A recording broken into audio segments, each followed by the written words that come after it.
ने पुस्तक नहीं पढ़ी, दोनों ने ही अपनी अपनी अपनी बातें कह दी। ये बहुत स्पष्ट है कि भारतीय सामाजिक व्यवस्था, भारतीय पारिवारिक व्यवस्था, उसकी वेदना, उसकी संवेदनाएं, उसके उदात्त तत्व, ये सब जो है इस उपन्यास में है, आत्मकथा में है। मैं उस बहस में नहीं जाना चाहूँगा कि आत्मकथा है कि वो उपन्यास है, लेकिन मुझे लगता है कि अब जिन्होंने ये सब लिखा है और हम लोग को ये अवसर दिया कि आज हम उन सब बातों को लेकर, उस सारे परिवेश को लेकर जो है हम बहस करें या बात करें, क्योंकि इस आत्मकथा के अंदर है। तो अब चाहूँगा कि वो बताएं जिन्होंने लिखा है, अभी तक तो लिखा था, अब थोड़ा कह भी वो इस संबंध में क्या कहना चाहेंगी। डॉक्टर अहिल्या मिश्रा, आदरणीय डॉक्टर अहिल्या मिश्रा। अब इतना कुछ लिखते वक्त तो मैंने नहीं सोचा था। सबसे पहले तो आदरणीय अध्यक्षा डॉक्टर सोरनी प्रीतम, प्रिय हमारे ऑथर्स गिल्ड ऑफ इंडिया के महासचिव डॉक्टर शिवशंकर अवस्थी, डॉक्टर मुख्य वक्ता डॉक्टर हरीश अरोरा जी, डॉक्टर मुकेश अग्रवाल जी, डॉक्टर अशोक कुमार ज्योति जी, प्रोफेसर रवि रंजन जी, आदरणीय हरि सिंह पाल जी, और हमारे सभी चैप्टर के संयोजक और सदस्य जो अपनी उपस्थिति से और अपने स्नेह से मुझे अभिषेक करते रहे हैं। हमारे प्रिय अनुज अवधेश सिन्हा जी, प्रवीण प्रणब, अशोक ज्योति, इन लोगों का नाम इसलिए बाद में ले रही हूँ, इन सबों में किसका नाम किस श्रेणी से लूं मैं परेशान हो रही हूँ। सब मेरे इतने अपने हैं। और हैदराबाद चैप्टर के, विशेष तौर से हैदराबाद चैप्टर के सभी सदस्य हमारे बीच हैं। देवनायकन जी जो हमारी एक संस्था से जुड़े हैं, महामंत्री हैं, उन्होंने पूरी अपनी उपस्थिति बनाए रखी है।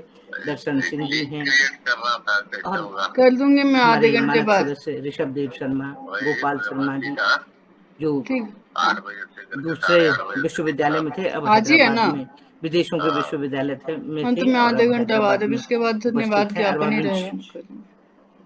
विश्वविद्यालय के इंग्लिश के प्रोफेसर रहे। प्रिय उषा रानी, उषा द्वय,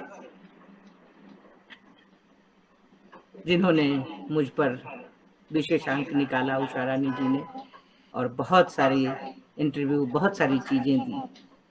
मुझे लगता है ये सब मेरे विषय में ही कहा जा रहा है। मुझे यकीन नहीं होता कि मैंने सब कुछ किया है। मैंने तो बस किया है, मैंने कभी सोचा नहीं कि मैंने क्यों किया, मेरा मकसद क्या था। इसके पीछे एक बस जोश है, एक उत्साह है, कुछ करना है, कम से कम अपने जिंदा होने का प्रमाण पत्र देना है। और मैं बस जिंदगी के प्रमाण पत्र पर हस्ताक्षर भर कर देती हूँ।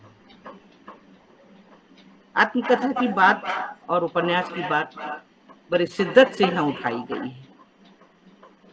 सबों की परिभाषा, सबों का विश्लेषण, सबों के चिंतन का निष्कर्ष सराखों पर।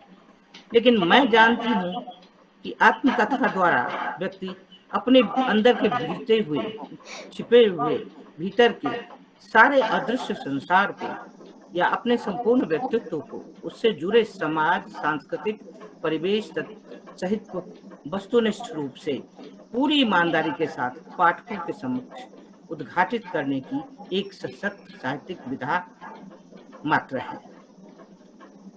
लेकिन मैंने इसमें अपने पूरे परिवेश को ही नहीं खोजा। यहाँ एक बात और बता दूं कि अगर हम दृष्टिपात करें, उपन्यास आत्मकथाओं की इस बार की बात हुई है, तो आप देखेंगे पुरुषों की आत्मकथा तो ढेरों ढेर है। महिलाएं, जानकी बजाज की बात मैं नहीं कर सकती हूँ, लेकिन बहुत ही कम, बीच की सदी बिल्कुल खाली रही है, जहां आत्मकथाएं लिखी भी गई तो आत्मकथा के नाम से नहीं लिखी है, कुछ जो आत्मकथात्मक विवरण रखे हुए हैं। ऐसे में बाद की पीढ़ी आगे बढ़ी है, क्योंकि हमारा समाज प्रतिशतात्मक है, पुरुष वर्चस्ववादी समाज रहा है, और हमारी संस्कृति हमें मर्यादा, स्नेह, ममता और हमारे आंचल की छांव में सारे संसार को पलने की संस्कृति की भाषा ही हमें सिखाई। हम उस मर्यादा के बंधन को एकाएक उच्छादित नहीं कर सकते। आच्छादित तो हम करते हैं, उच्छादित नहीं कर सकते। उछाहना बोलते हैं हमारे मैथिली में। बहुत सारे शब्दों को मैं जानती हूँ। अशोक को कहीं बहुत बहुत आनंद आया होगा। कई सारे ऐसे प्रसंग, ऐसी बातें हैं, और वो बातें आम जीवन की बातें हैं, कहीं से उठाई नहीं गई, कहीं यहाँ वहां से लाई नहीं गई है। सब बात जैसा जैसा घटा, जैसे जैसे हुआ, लिख दिया गया है। तो मैंने ये देखा कि वैसे आज महिला रचनाकार पुरुष के कंधों से कंधा मिलाकर बहुत कुछ लिख रही हैं। बहुत सारे विधाओं में उनकी दखल है, बहुत सारी विधाओं में उनकी सशक्तता भी मानी जाती है।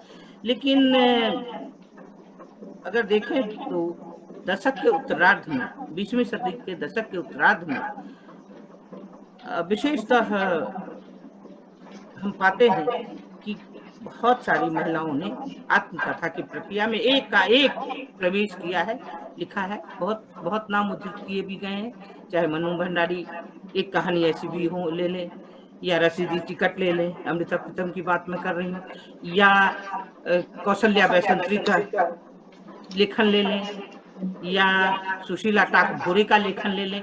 ये सब लेखन महिला आत्मकथाओं के बीच आती हैं। मैंने प्रायः सभी पढ़ी हैं, मैत्रेय पुष्पा से लेकर रमणिका गुप्ता जी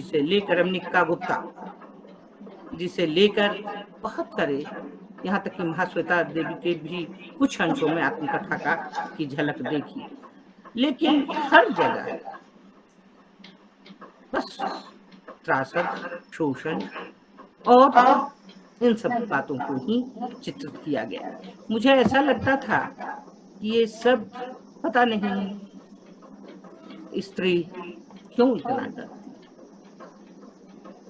क्यों सामाजिकता हमारी भयावह नहीं है, डरावनी नहीं है, डर नाम की चीज नहीं है। मुझे ऐसा लगा कि मुझे अपने व्यक्तित्व को सही पहचान और अपने अस्तित्व के बोध, जो मुझे मनुष्य के रूप में धरा का श्रेष्ठ प्राणी बनाए, इसे चिन्हित करना। बस ये एक धारणा मुझे पुस्तक लिखने के पीछे बहुत बलवती रही। स्त्री और पुरुष के समकक्ष खड़ी होकर केवल अपनी पहचान और हक की मांग नहीं कर रही है मेरे समक्ष जो विचारधारा है, बल्कि समय की विसंगतियों से लोहा लेना और अपने अधिकार को खुद आगे बढ़कर लेने का हौसला भी स्त्रियों में होती है। और यही हौसला मुझे इस लेखन के लिए प्रेरित करता रहा। अगर आगे देखें तो स्त्री केवल संवेदनहीन उपभोग की वस्तु नहीं, बल्कि व्यक्ति है, और अंत में ये व्यक्ति चरित्र अपनी सजग उपस्थिति का एहसास कराते हुए अपने को पूरी तरह साबित करते हैं। स्वयं को साबित करने की प्रक्रिया में एक पात्र कई बार आक्रामक भी मुझे दिखे, जो मैंने उदाहरण दिए हैं, लेकिन अपनी आस्था और विवेक को भी कहीं नहीं त्यागता। ये सारी बातें मेरे मन में निरंतर काम करती रही, और इन्हीं बातों के बीच समझिए इस पुस्तक की उत्पत्ति हुई। दूसरी बात, एक निवेदन मैं सबसे करना चाहूंगा। आत्मकथा की बात मैंने कर दी, उपन्यास की बात करते हुए आप इसमें से अहिल्या मिश्र जिसे आप जानते हैं हटा दीजिए, और किसी उपन्यासकार की उपन्यास की कहानी और चरित्र सहित वहां रख, केवल नाम अहिल्या मिश्र हटा दीजिए, और तब देखिए कि देश, काल, परिस्थिति, विषय, कथानक आदि सब चीजें क्या उपन्यास के धरातल पर खरी नहीं उतरती हैं? चरित्र विश्लेषण, विषय, कथा विस्तार, हर चीज है। क्या है, उपन्यास कहीं और से नहीं आता। हर मनुष्य के अंदर एक एक उपन्यास छुपा रहता है। ढेरों कहानियां उसके अंदर जन्म लेती हैं। ढेरों कहानियों के बीच वह पलता बढ़ता रहता है, आगे बढ़ता है, परिपक्व होता है, सीखता है, जूझता है, सीखता है, रोता है, हंसता है। ये सब कुछ जो मानवीय संवेदना है, जो मानवीय भावाभिव्यक्ति है, जो मानवीय गुण है, ये सब मिलकर उपन्यास की संरचना करते हैं। और मुझे लगा कि ये केवल अहिल्या मिश्र की कहानी भर नहीं है, इसमें एक संपूर्ण हमारे समाजगत तात्कालिक समाज का स्वरूप, वहां से लेके परिवर्तित युग के जो 50 साल का अंतर है। पति के मृत्यु के समय में 62 साल की थी, तो कुल 5 साल में निकाल देती हूँ अबोधपन का।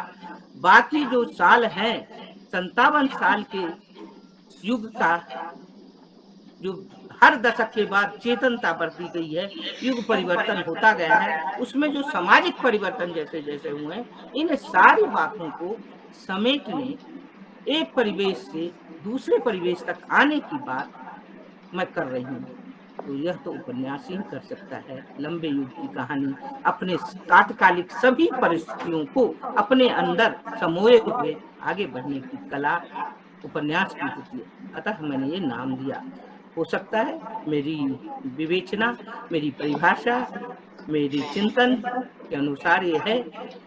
अब चिंतक और आलोचक में जो भेद है, वह भेद तो रहेगा ही, और उस भेद को मैं आंचल फैला कर स्वीकारती हूँ। मैं भारतीय संस्कृति को अभी भी पुकारती हूँ, इसे मैं आंचल फैला कर स्वीकारती हूँ। हर किसी ने बहुत कुछ दिया है, किसी एक का नाम लूंगी तो बेईमानी होगी, बल्कि सभी वक्ताओं ने मुझे बताया कि मैं क्या लिखी हूँ। सच कहूं तो आज मुझे मालूम हुआ कि मैं क्या लिखी हूँ। लिखते वक्त तो बस लिख रही थी, अपनी कहानी अपनी जुबानी लिख रही थी। हाँ, एक बात है, आत्मकथा में जिस ईमानदारी की तलाश होती है, मैं हमारे धर्म, हमारे विश्वास, हमारी आस्था के अनुसार यह कह सकती हूँ कि गंगा जल हाथ में लेकर कह सकती हूँ कि जो कुछ भी मैंने लिखा है सत्य लिखा है, सत्य के सिवा कुछ भी नहीं है। रिश्तों ने जो भाव दिए वो भी दिया है, रिश्तों ने जो स्नेह दिए वो भी बांटा है, अपनों ने जो, हाँ, कुछ जो राजनीतिक षड्यंत्र है, मैं सकारात्मकता को नकारात्मक नहीं बनाने के पक्ष में रहती हूँ।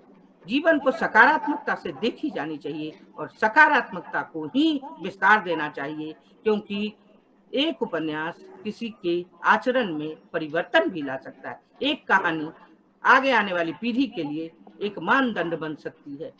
आज हमारी पीढ़ी, मैं क्षमा चाहते हुए एक बात कहना चाह रही हूँ, बड़ी तेजी से गांधी जी के सत्य और आचरण पर सवाल उठा रही है, क्योंकि वह पीढ़ी ठीक से जानती नहीं है कि क्या है। पढ़ने की उतनी कोशिश कोई करते नहीं है। तो यही हर मनुष्य के साथ, अगर वो कुछ समाज के लिए करता है और उसकी परिभाषा गलत हो जाए, तो यह मन को, खासतौर से एक संवेदनशील मन को, एक विचारक बुद्धि को बड़ी तकलीफ देती है। अतः पूरी ईमानदारी मैंने बरती है कि मैंने जो लिखा है, चाहे एक लोग पढ़े चाहे 2 लोग पढ़े, अगर कोई पढ़े तो इससे कोई गलत संदेश न ले। इसीलिए नकारात्मकता छोड़ते हुए सकारात्मक स्वरूप ही समाज के समक्ष रखा है। मैंने झूठ नहीं लिखा है, सिर्फ उन संदर्भों को हटा दिया। यही मेरी कोशिश है, और इस सारे लेखन के पृष्ठभूमि के रूप में यही सब कुछ काम करता रहा। 9 साल लगे हैं मुझे इस पुस्तक को पूरा करने में।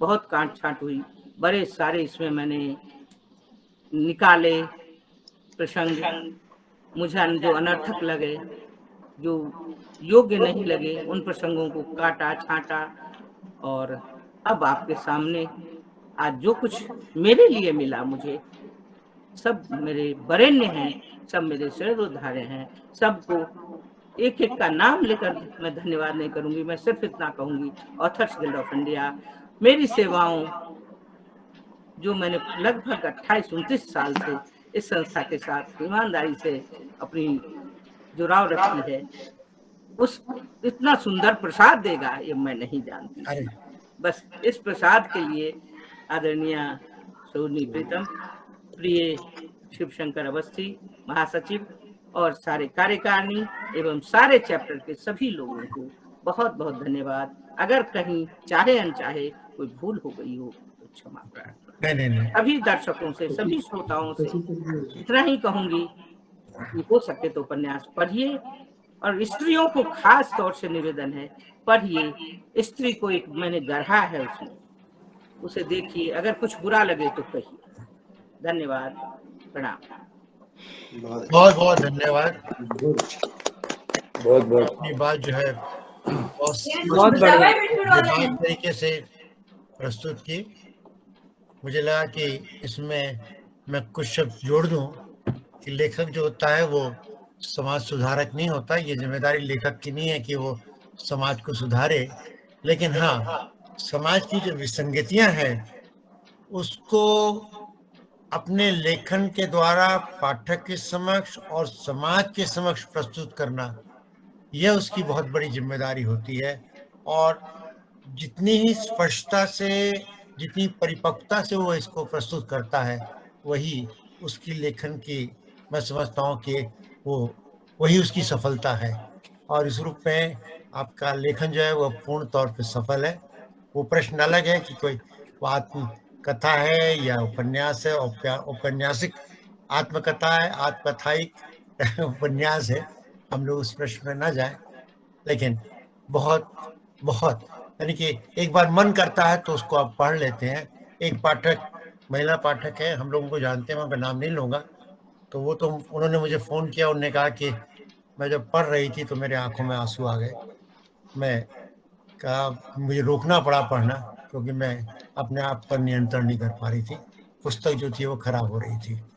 तो इसका अर्थ है कि जो वेदना है, जो संवेदनाएं जो आपकी हैं, वो बहुत ही आप सत्य को प्रकट करती हैं, यथार्थ को प्रकट करती हैं, वरना इस तरह की भावनाएं जो है वो नहीं आती। और मुझे लगता है कि हम में से जिन्होंने भी पढ़ा है उसको, उनको यही इसी तरह की उनके अंदर भी भावनाएं जो हैं वो जागृत हुई होंगी। अब अंत में डॉक्टर आशा मिश्रा का काम रह गया है, मुक्ता जी का, कि वो सबको। नरेंद्र भाई, आपके प्रश्न, मैंने पुरुषों के साथ कोई बेईमानी नहीं की है, बल्कि एक ही शब्द मैंने परिभाषा दे दी कि पितृसत्तात्मक हमारा पुरुष वर्चस्व वाला समाज है। पुरुष चाहे कितना भी कुछ हो जाए, रामचंद्र ने सीता को अग्नि से निकाला, लेकिन फिर धोबी के कहने से वापस भेज डाला। मेरा तात्पर्य हमारा समाज है। आप वहाँ वो प्रश्न जो रखे हैं इस पैमाने पर तौलिए, तब आपको जवाब मिल जाएगा। हमारी परिया जी, हमारी सामाजिक व्यवस्था जो है वो ये कहती है कि पुरुष ही जो है वो विलन है, पुरुष ही सब गलत काम करता है। नहीं, मैंने वो कहीं नहीं कहा है। मैंने अपने नहीं, जब मुख्य तौर पे पितृसत्तात्मक समाज की बात की जाती है, आमतौर पर दृष्टिकोण यही हुआ करता है कि नारी तो अबला है और पुरुष जो है वो भला है। था यहाँ पर भी बुराइयों से परे नहीं होती है, स्त्रियों के लिए बाधक होती है, समाज में जो कहा गया है हम उसको क्यों ना ग्रहण करें। जी जी, अहिल्या जी, क्यों नहीं विनम्रता से अपनाएं। अहिल्या जी, अगर वैसी है, मेरा तात्पर्य सिर्फ इतना था कि आप अपने आप को जब एक इकाई समझकर खड़ी कर चुकी हैं, आपको इस समय दूसरे पुरुष नाम के दूसरी इकाई की कोई जरूरत नहीं है। स्त्रियां एक अपने आप को इकाई समझे, ये मेरा तात्पर्य। वह स्थापित की गई है, इकाई ही है स्त्रियां, लेकिन फिर भी कई चाहे अनचाहे स्थितियां ऐसी आती हैं। यह एक स्थिति को का दर्शन मात्र है जो आपके समक्ष रखा गया। अहिल्या जी, मुझे लगता है कि समस्या ये है कि जब लेखन का सैद्धांतिकरण होता है ना, विचारधाराओं के दायरे में हम लोग घुसने की कोशिश करते हैं, तो ये सारे सवाल तभी उठते हैं जी जब आप लिख रहे होते हैं, तब आपको इन चीजों से कोई वो मतलब नहीं समय होता। नहीं होता। जी सही जी है। जी हाँ।